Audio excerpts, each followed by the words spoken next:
বেকারত্বের যন্ত্রণা বুঝো, ভাতের থালা হাতে নিয়ে কোনো সময় কাঁদছ, যারা কাঁদছে অগজায় দিকে বেজে এই মুহূর্তটা কিরকম।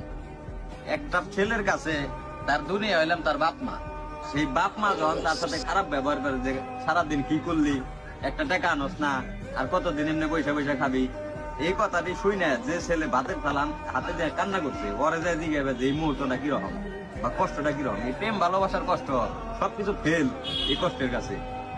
কারণ হলে যখন তোমার মা 10 মাস 10 দিন তোমার যখন পেটে ধরছে, এই মা তোমার পাইলা পয়সা বড় করছে, এই মা যখন তোমার কইব যে কি কামাই করলি বা আমাগুলিকে কি করা পারছ, কি দিয়া পারলি, তখন তুমি বুঝছো যে ভিতরে কিরকম লাগে। ভিতরে থেকে আমি মনে করি তখন প্রত্যেকটা ছেলের এই মুহূর্তটা যখন ফিল করে, ওই ছেলের আর মনে করো বাঁচার কোনো প্রচেষ্টাই থাকে না। মানে ওর মন চায় না যে আমি আর বাইচা থাকি, তখনই মন চায় যে মরে যাই। এটাই ভাই নিয়ম, বাস্তবতা মানতে হইব সবসময়। এই কষ্টটা